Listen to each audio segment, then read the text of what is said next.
오늘도 주님 전에 나오신 사랑하는 성도 여러분들을 주님 이름으로 축복하고 환영합니다. 지금부터 12월 17일 목요일 새벽 예배를 시작하겠습니다. 우리 다 같이 사도신경으로 우리의 신앙을 하나님께 고백하겠습니다.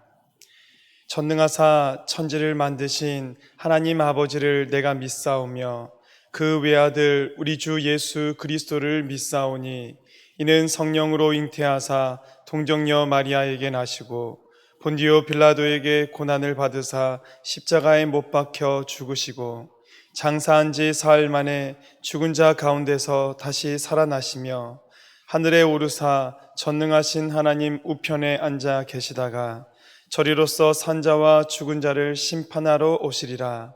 성령을 믿사오며 거룩한 공회와 성도가 서로 교통하는 것과 죄를 사하여 주시는 것과 몸이 다시 사는 것과 영원히 사는 것을 믿사옵나이다. 아멘. 우리 다 같이 찬송가 183장입니다. 찬송가 183장 빈들의 마른 풀같이 시들은 나의 영혼. 우리 찬양을 함께 찬양하겠습니다. 찬송가 183장입니다. 빈들의 마른 풀같이 시들은 나의 영혼, 주님이 약속한 성령 간절히 기다리네. 가물어 메마른 땅에 단비를 내리시듯 성령의 단비를 부어 새 생명 주옵소서. 반가운 빗소리 들려 산천이 춤을 추네. 봄비로 내리는 성령 내게도 주옵소서. 가물어 메마른 땅에 단비를 내리시듯 성령의 단비를 부어 새 생명 주옵소서. 절 따라 우로를 내려 초목이 무성하니 갈급한 내 심령 위에 성령을 부소서. 가물어 메마른 땅에 단비를 내리시듯 성령의 단비를 부어 새 생명 주옵소서. 참되신 사랑의 언약 어길 수 있사오랴. 오늘의 흡족한 은혜 주실 줄 믿습니다. 가물어 메마른 땅에 단비를 내리시듯 성령의 단비를 부어 새 생명 주옵소서. 가물어 메마른 땅, 가물어 메마른 땅에 단비를 내리시듯 성령의 단비를 부어 새 생명 주옵소서. 아멘. 성도 여러분, 예배드리는 그 자리자리마다 이 하나님께서 성령의 단비를 부어주셔서 오늘의 흡족한 은혜를 허락해 주시기를 간절히 축원합니다. 오늘 하나님께서 우리에게 허락하신 말씀, 신약성경 베드로전서 3장 1절로부터 12절까지의 말씀입니다. 신약성경 378쪽입니다. 베드로전서 3장 1절부터 12절까지의 말씀입니다.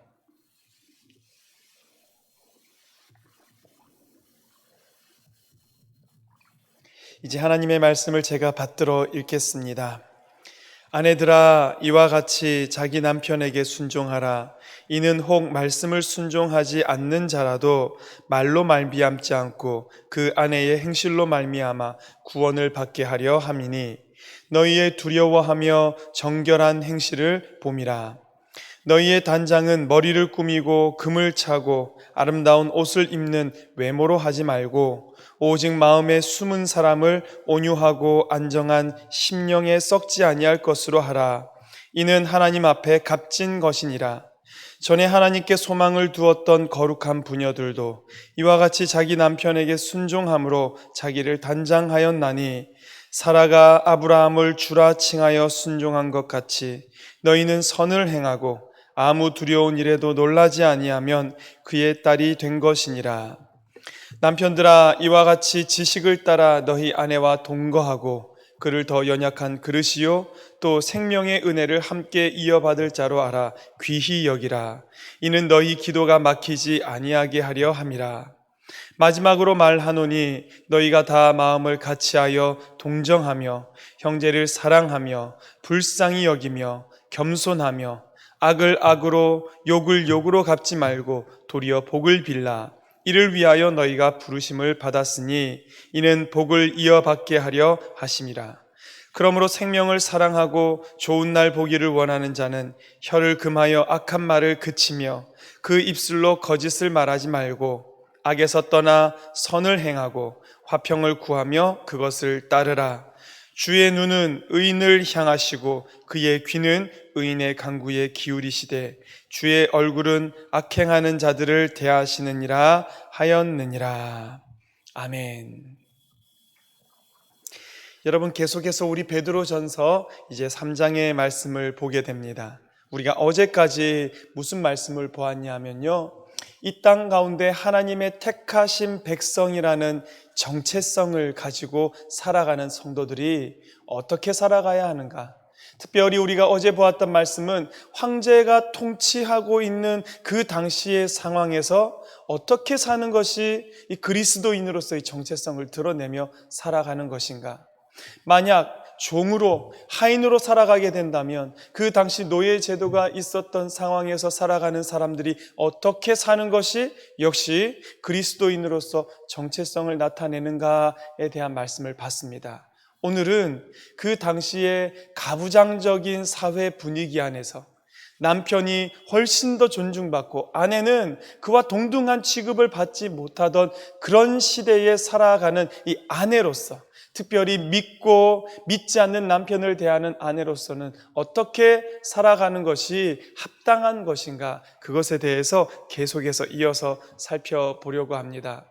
여러분, 우리가 이 말씀에 들어가기 전에 먼저 좀 염두에 두셔야 될 게 있습니다.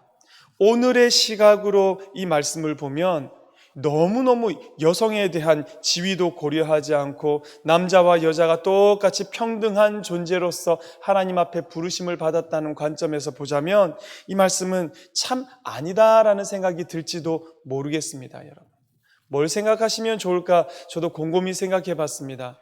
요즘 TV를 보다 보면 가끔씩 먼 과거 아니어도 과거에 찍은 그런 이 프로그램들이나 과거에 찍은 영상들을 보다 보면 요즘 깜짝깜짝 놀라는 게 뭐냐면요, 사람들이 막 모여 있는데 마스크도 끼지 않고 사람들이 어깨와 어깨를 막 맞대면서 그렇게 모여 있는 걸 보면 깜짝깜짝 놀랍니다.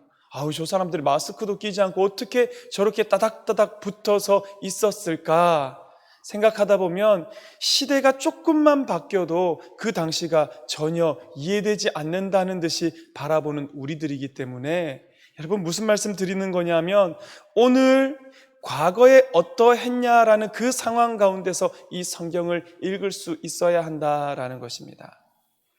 여자의 지위와 관련해서 여성에게 참정권, 특별히 이제 선거가 있을 때 그 투표권을 주는 이 투표권이 전 세계에서 뉴질랜드가 최초로 여성에게 투표권을 줬더라고요. 그때가 언제냐면 1893년입니다. 지금으로부터 채 130년이 되지 않습니다. 그때부터 여자도 남자와 똑같은 한 사람으로서 투표권, 자기의 이 정치적인 권리를 행사할 수 있었다라는 것입니다. 바꾸어 말하자면 130년 이전, 그 이전의 사람들은 여성이 남자와 똑같은 정치적인 권리를 인정받지 못하던 시대에 살았다라는 것입니다. 하물며 우리가 성경을 읽을 때에 그 당시의 여자는 아이들과 마찬가지로 사람의 숫자에 들어가지 않는다, 이런 얘기를 참 많이 들었을 것입니다. 이 여성분들을 비하하기 위해서 드리는 말씀이 아니라 당시가 그런 사회였다라는 겁니다. 여자가 사람으로서의 그 동등한 가치를 인정받지 못하던 시대에 어떻게 살아가는 것이 이 하나님을 믿는 여성으로서 바르게 살아가는 것인가? 하나님을 믿는 여성으로서 그 택함 받은 족속이라는 정체성을 드러내며 살아가는 것인가? 오늘 그거 우리 보려고 하는 것입니다. 1절 말씀 제가 읽겠습니다. 아내들아, 이와 같이 자기 남편에게 순종하라. 자, 이와 같이라고 합니다. 뭐와 같이일까요?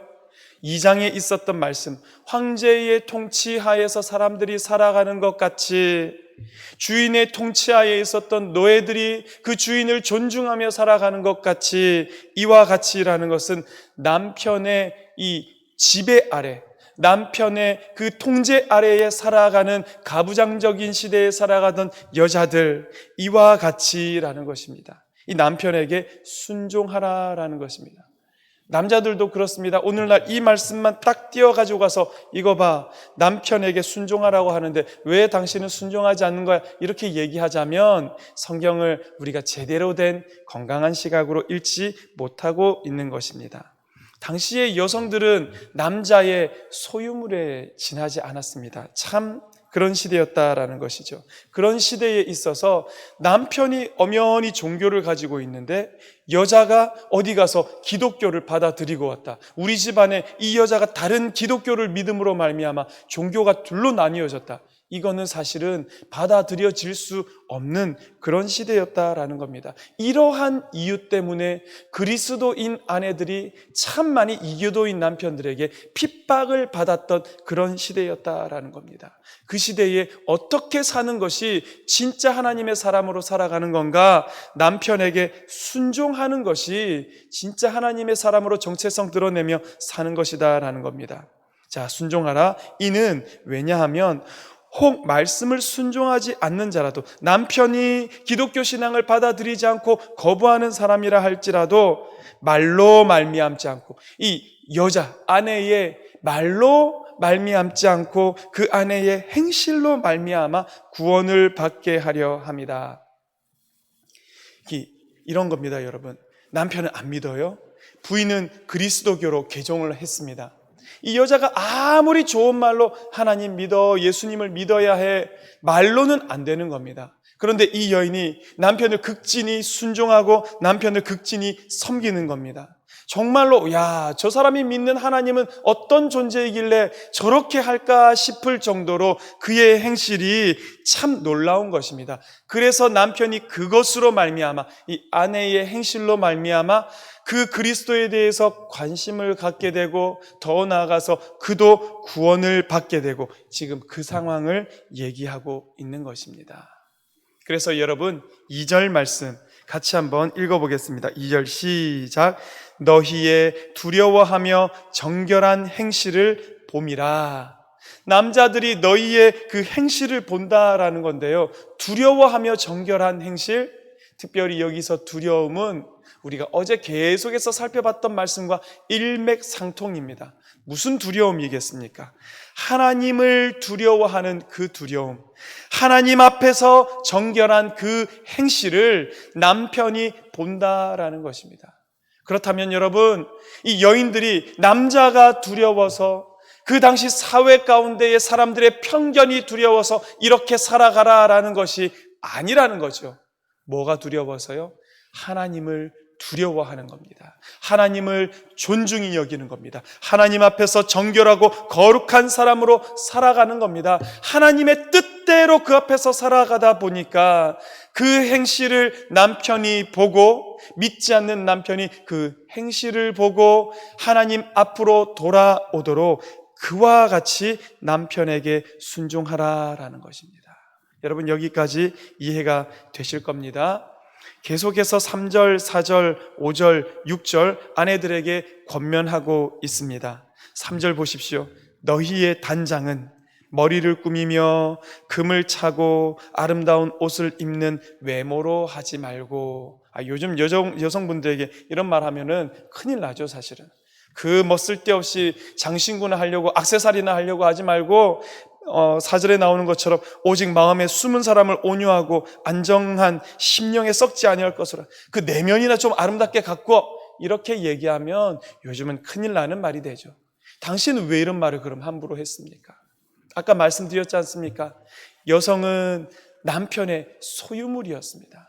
그리고 얼마나 많은 남편들이 쉽게 여자에게 질려하면서 아내를 버리고 이혼의 관계로 들어갔는지 모릅니다. 그러다 보니까 여성들이 자연스럽게 뭐에 집중하겠습니까? 자기를 가꾸고 화려하게 보이고 참 더럽고 치사하지만 남편에게 쫓겨나지 않으려고 애쓰는 그런 때였다라는 겁니다. 그러니까 머리를 꾸미고 금을 차고 아름다운 옷을 입고 외모를 화려하게 막 가꾸는 겁니다. 그런 것이 아니어도 또 당시 AD 1, 2세기경에 헬라 시대 그 로마 제국에서 부유한 여자들은 뭐에 시간을 썼냐면 자기를 화려하게 가꾸고 자기를 아름답게 드러내고 치장하고 그런 일에 시간을 사용하던 그런 때였다라는 것입니다. 지금 이 기독교는 금욕적인 종교인데 어디 그런 거에 치장하느냐 이런 말이 아닙니다, 여러분. 거기에 초점을 맞춰 살아가는 것이 아니라 하나님의 사람으로 택함받은 족속으로 그 정체성을 드러내며 살기 위해서는 오직 마음의 숨은 사람, 그 영혼, 그 속사람을 온유하고 안정한 심령에 썩지 아니할 온유하게 아름답게 그 마음을 먼저 꾸며야 한다라는 겁니다. 근데 여러분 이것도요, 보세요. 4절 끝에 이게 하나님 앞에 값진 것이다. 결국 마음을 꾸미고 내가 외모에 치장하는 것이 아니라 외모에 치중하는 것이 아니라 마음에 집중하는 것도 하나님 앞에 값진 것이기 때문에 하나님 앞에서 한다라는 것입니다. 그러면서 5절 6절 뭘 예를 드냐면 전에 하나님께 소망을 두었던 거룩한 부녀들, 여기에서는 아브라함의 아내였던 사라의 예를 들면서 그녀도 자기 남편에게 순종함으로써 이와 같이 자기를 단장했다. 너희도 그의 본을 받아라. 그래서 6절 사라가 아브라함을 주라 칭하여 순종한 것 같이 사라가 아브라함을 내 주여라고 칭했다라는 겁니다. 주, 퀴리오스라는 이 호칭은 그 당시를 살아가던 백성들이 황제에게 퀴리오스, 주라고 불렀습니다. 노예들이, 종들이 자기의 상전에게 퀴리오스라고 불렀습니다. 성도는 예수를 주 퀴리오스라고 불렀습니다. 이와 같은 관계 속에서 아내가 남편을 주 퀴리오스라고 부른 그것을 너희가 기억하라라는 것입니다. 그러면서 너희의 선을 행하고 아무 두려운 일에도 놀라지 아니하면 그의 딸이 된 것이다. 사라의 딸이 된 것이다. 여러분, 우리가 가끔 이 기독교 안에서 관용어처럼 얘기하는 것이 우리가 믿음으로 아브라함의 자손이다. 믿음의 자손이다라고 얘기하죠. 마찬가지일 겁니다. 사라의 딸이 되었다라는 것은 믿음으로 보았을 때 사라의 자손이 되었음, 그것을 얘기하고 있는 것입니다. 이와 같이 남편에게 주라 부르며 남편에게 순종함을 기억하라. 이것이 너희 택함 받은 자로서 세상을 바르게 살아가는 길이다라고 얘기하고 있습니다. 여성들에 대해서 이와 같이 길게 설명하고요. 남편들에 대해서는 7절 딱 한 절입니다. 7절, 우리 남편들은 특별히 큰 소리로 한번 같이 읽어주시면 좋겠습니다. 시작. 남편들아, 이와 같이 지식을 따라 너희 아내와 동거하고 그를 더 연약한 그릇이요 또 생명의 은혜를 함께 이어받을 자로 알아 귀히 여기라. 이는 너희 기도가 막히지 아니하게 하려 함이라. 남편에게는 뭐라고 권면합니까? 지식을 따라 너희 아내와 동거하라라는 겁니다. 이 지식도 그렇습니다. 하나님을 아는 지식입니다. 여기 갑자기 왜 하나님을 아는 지식이 나오겠습니까? 우리가 하나님에 대해서 알고 하나님의 뜻에 대해서 이해하고 특별히 결혼 제도, 결혼 관계에 있어서 하나님은 무엇을 원해서 남자와 여자를 부모를 떠나 둘이 한 몸이 되게 하셨을까? 그것에 대한 똑바른 통찰력과 분별력을 가지고 너희 아내와 동거하라라는 것입니다. 당시 사람들이 아내를 소유물로 여기고 실증나면 버리고 그런 관계 속에서 아내를 대할 것이 아니라 하나님을 아는 지식 안에서 하나님의 원하심을 분별하는 그 지식 안에서 아내와 동거하라라는 것입니다. 그렇게 보았을 때 어떻게 되는 거지요? 그를 더 연약한 그릇으로 여기라. 아무래도 육체적으로 아내는 남편보다 더 약한 존재이기 때문에 연약한 그릇으로 알고 존중하고 귀히 여기라라는 것입니다. 또 하나 더 여러분, 생명의 은혜를 함께 이어받을 자로 알아 귀히 여기라라고 얘기합니다. 여러분, 이게 그러니까 성경 말씀을 그 문자 그대로 읽으면 아마 페미니즘이라고 하는 이 여성에 대한 그 권리를 더 많이 있어야 한다라고 주장하시는 분들의 입장에서는 이런 구닥다리 문서가 없을 거예요. 그러나 당시 세상 가운데, 당시 헬라 세계 가운데 이 말이 얼마나 파격적이냐라는 것을 안다면 성경이 달리 보여야 한다라는 거죠. 생명의 은혜를 함께 이어받을 자로 안다. 그래서 귀히 여기라. 지금 남자와 여자를 똑같은 존재로 보고 있는 겁니다. 하나님은 똑같은 존재로 보셨죠. 오히려 귀히 여기고 더 연약한 그릇으로 여기는데, 그러나 하나님께 부름받은 존재로 봐서는 똑같다라는 겁니다. 예수 그리스도께서 그 귀하고 잘난 남자만을 위해서 피 흘려 죽으신 것이 아니라 여자를 위해서도 똑같이 피 흘려 죽으신 존귀하고 동등한 존재라는 것입니다. 당시 헬라 사회에서는 이런 인식 자체가 없었을 때입니다. 그러니까 이런 관점에서 보자면 성경이 당시로는 엄청나게 파격적인 거죠. 여성의 권리에 대해서 훨씬 더 그 시대가 생각지도 못하던 때에 더한 기준으로 제시하고 있는 글이다라는 것입니다. 이렇게 보라고 했습니다. 똑같이 하나님의 은혜를 이어받아 하나님 안에서 살아가야 할 동반자로, 반려자로 하나님께서 우리에게 허락해 주신 존재다. 귀히 여기라라는 것입니다. 그러면서 이는 너희 기도가 막히지 아니하게 하려 함이라. 여러분, 성경에서 기도가 막힌다라는 의미는 어느 때 사용하고 있냐면 베드로전서에 보아도 마음에 죄를 품고 있으면 이 악인의 기도는 하나님께서 듣지 않으신다. 죄악을 품으면 주께서 듣지 않으신다라고 말씀하셨고요. 잠언 말씀도 그렇습니다. 사람이 귀를 돌이키고 율법을 듣지 아니하면 그의 기도도 가증하다. 즉, 죄가 있을 때 하나님은 그 사람의 기도를 안 들으시는 거예요. 그런데 이렇게 하지 않으면 너희 기도가 막힌다라는 말은, 즉 아내를 연약한 그릇으로 여기지 아니하면, 아내를 생명의 은혜를 함께 이어받을 자로 알아서 귀히 여기지 아니하면, 이게 다 뭐라는 겁니까? 죄를 짓는 거라는 겁니다.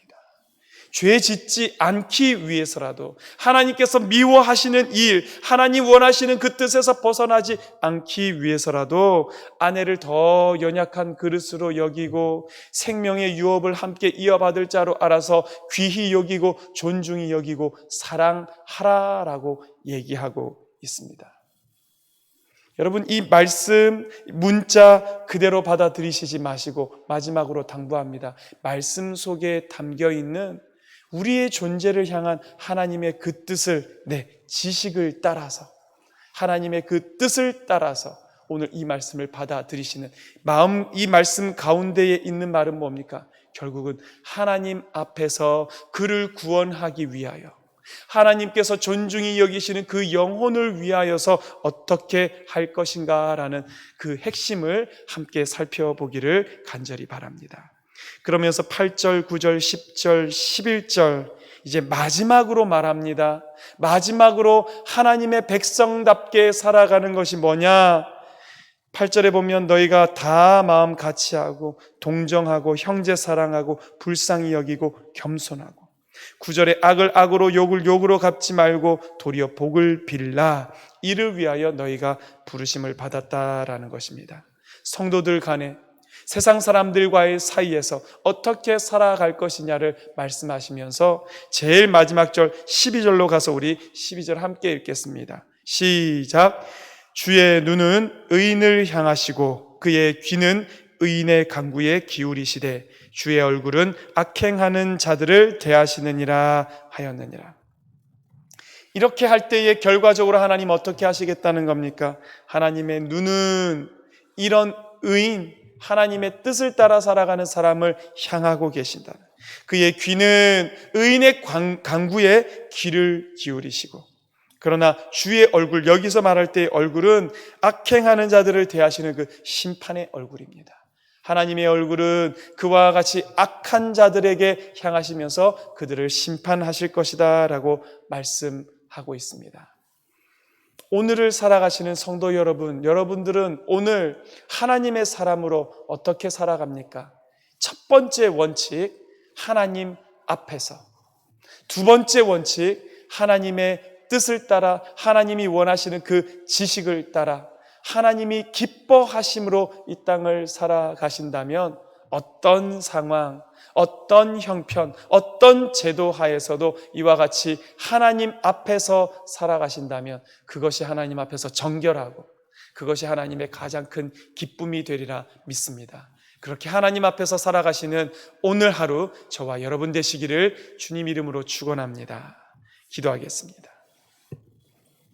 하나님 아버지, 오늘 하나님 아버지께서 우리의 귀에 들려주시는 바 말씀의 핵심을 깨달아 알게 하여 주시옵소서. 하나님 앞에서 하나님의 뜻대로 하나님께서 가장 기뻐하심을 따라서 이 땅을 살아내어 드리는 하나님의 성도들이 되도록 주여 축복하여 주시옵소서. 특별히 하나님, 이 땅의 부부관계들을 위하여 기도합니다. 특별히 우리 창동교회에 속한 많은 식구들 가운데 부부의 관계를 우리 하나님께서 오늘은 꼭 붙잡아 주시옵소서.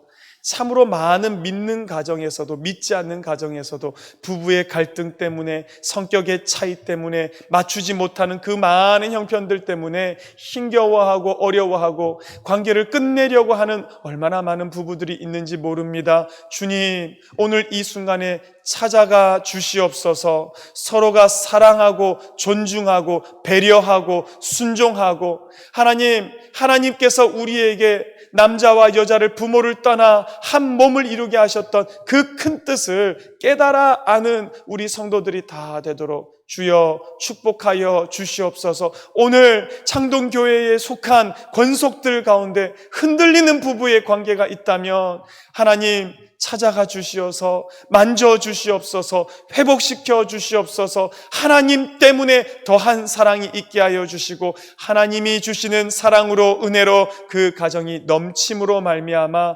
부부관계가 든든하여지고 그 든든하여진 부부관계 위에 가족이 믿음 위에 든든히 세워지는 놀라운 역사가 일어나는 오늘 이 새벽, 오늘 한날 되도록 주여 축복하여 주시옵소서. 지금은 우리 주 예수 그리스도의 크신 은혜와 하나님 아버지의 크고 놀라운 사랑과 성령의 감동감화 역사 교통하심이 오늘 하나님께서 원하시는 그 뜻이 무엇인지 깨달아서 하나님 앞에서 먹고 하나님 앞에서 살아가고 하나님 앞에서 믿음으로 순종하며 나아가기를 간절히 소원하는, 사랑하는 성도들 머리 위에, 그 가족들 위에, 그 부부 관계 위에 이제로부터 영원히 함께 하시기를 간절히 축원하옵나이다. 아멘. 계속해서 성도 여러분, 오늘 이 말씀 붙드시고 기도하는 새벽 되기를 간절히 바랍니다. 특별히 우리가 하나님 뜻을 따라 기도하지 않을 때 우리의 기도가 하나님께 막힌답니다. 남편은 아내를, 아내는 남편을 서로가 서로에게 존중히 여기고 서로가 서로를 순복하며 하나님의 뜻을 이루게 해달라고 기도하시는 이 새벽 되기를 간절히 바랍니다. 우리 주님의 이름을 한번 부르고 다 같이 통성으로 각자의 처소에서 기도하며 나아가겠습니다. 주여